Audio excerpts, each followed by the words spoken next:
Hello everyone, good morning and welcome back to my channel. কেমন আছো সবাই? আশা করি সবাই ভালো আছো ও সুস্থ আছো। আমিও মোটামুটি বেশ ভালো আছি। শুভপ্রিয়া ক্রিয়েশনের আর একটা নতুন ব্লগে তোমাদের স্বাগত। যে যেখান থেকে ব্লগ দেখো না কেন, তোমাদের সবসময় ওয়েলকাম আমার এই ছোট্ট ব্লগে। বন্ধুরা, পুরো ব্লগ জুড়ে থাকার অনুরোধ রইল। আই হোপ আজকের ব্লগটা তোমাদের ভালো লাগবে। তো গতকাল কোনো রকম ভিডিও শ্যুট করতে পারিনি, তাই আজকের আপলোডও দিতে পারিনি। আর আজকের ভিডিও শ্যুট করছি, তোমরা পাবে গতকাল। অবশ্য ভিডিওটা আমি আগের দিন রাতেই কিন্তু এডিটিং করছি।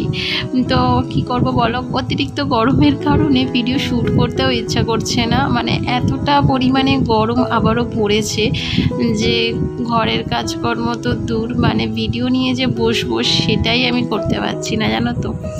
তো যাই হোক, এখন দেখো সকালের সমস্ত কাজকর্ম সেরে নিচের সিঁড়িটাও এখন ঝাড় দিয়ে নিচ্ছি, আর নিচে যে বারান্দাটা রয়েছে সেটাও আজকে ঝাড় দিয়ে দেবো। নিচের এই যে ঘরগুলো দেখছো, এগুলো কিন্তু পুরোটাই রেন্টে দেওয়া। আর সেই দিদিভাই গেছে বাড়িতে, তো আমি ভাবলাম উনি যেহেতু বাড়ি গেছে তাই বারান্দাটুকু আমি ঝাড় দিয়ে একেবারে মুছে দেব। না কি হয় বলো তো, ভীষণ ধুলোবাড়ি ওঠে, মানে ওড়ে, আর তার সঙ্গে বারান্দায় এসে জড়ো হয়, আর সেইগুলো পায়ে পায়ে ওপরে যায়। তো দেখতেও ভালো লাগে, আর মানে ভালো লাগে না। আর ঘর বাড়ি না প্রচণ্ড পরিমাণে নোংরা হয়। আর আমার নিচের ঘর বাড়ি কিন্তু মানে ওপরের তুলনায় নিচের ঘর বাড়ি কিন্তু বেশ ভালোই নোংরা হয়, জানো তো।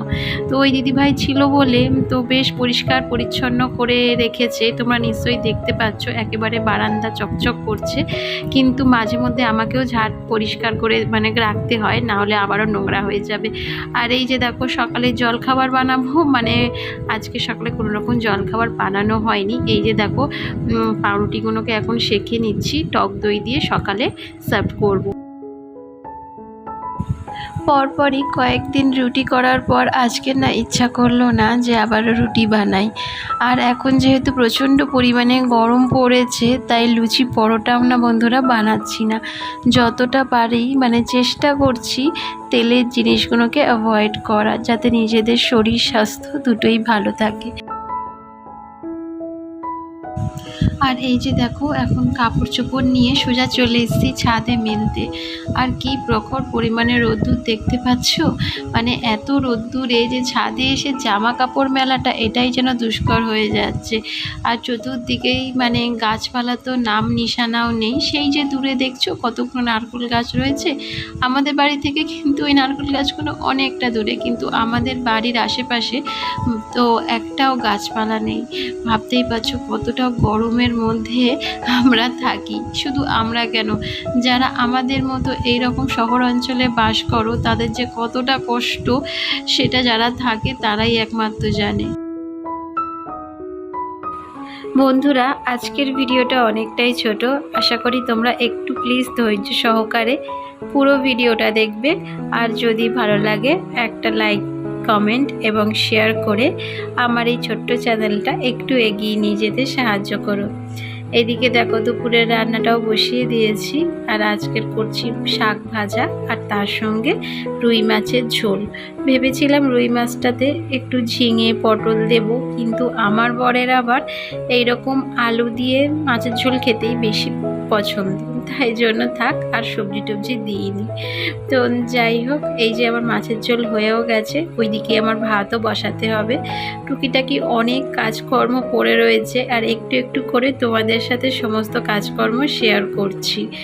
তো এখন ঘড়ির কাঁটায় বাজে সকাল ওই 11টার মতো। সমস্ত কাজকর্ম আপাতত টুকটুক করে কমপ্লিট করে ফেলছি। যেমন মাছের ঝোল তো আমার হয়েই গেল দেখতে পেলে। আর এখানে আমি এই ফিল্টারটাকে নিয়ে বসেছি পরিষ্কার করতে, কারণ ফিল্টারটা এত পরিমাণে আয়রন পড়েছে যে আমি কোনো মতেই না তুলতে পারছি না। এটা কি হয় বলো তো, দীর্ঘদিন ধরে জল থাকতে থাকতে এই রকম পরিস্থিতি হয়ে যায়। তো ভাবছি না মানে কিছুদিন পর একটা অ্যাকোয়াগার্ড বা একটা ফিনলে মানে যেগুলো ওয়াটার ফিল্টার আছে সেগুলো নিয়েই নেব, কারণ এইভাবে পরিষ্কার করা সম্ভব হয় না। তো আর এই যে দেখো ফিল্টারটার গায়ে না একটা পোকা বাসা বেঁধেছিল, তার মধ্যে আবার দুটো ডিমও ছিল। তো আমি দেখতে পাইনি, এগুলোকে না মানে ভেঙেই ফেলেছি। তো পরিষ্কার করতে গেলে তো এমন কাজকর্ম হবেই, তাই না। আর এইদিকে আমার রান্না হয়ে যেতে এখন রান্নাঘরটাকেও ভালো ভালো করে পরিষ্কার পরিচ্ছন্ন করে নিচ্ছি। আর তার সাথে বাসনও অনেকগুলো পড়েছে, তো সেগুলোও এক এক করে ধুয়ে নিচ্ছি। মানে এই গরমের দিনগুলোতে সকাল সকাল কাজকর্ম সেরে নিলে না কি হয় বলো তো, মানে একটু রিলিফ পাওয়া যায়। কিন্তু এখনও সব থেকে বড় কাজ পড়ে রয়েছে আমার পুজো, যেটাকে আমি সব থেকে বড় কাজ বলে মনে করি জানো তো।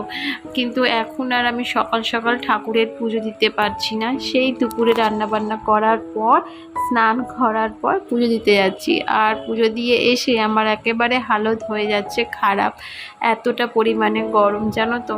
তো এই যে দেখো এখন গ্যাসটাকেও মুছে নিচ্ছি, কারণ যেহেতু মাছ করেছিলাম, তো মাছ ভাজতে গেলে তো জানোই তো কতটা তেল ছিটে এদিক ওইদিক পড়ে যায়। আর অমনি রেখে দিলে তো আষ্টানি গন্ধও বেরোয়।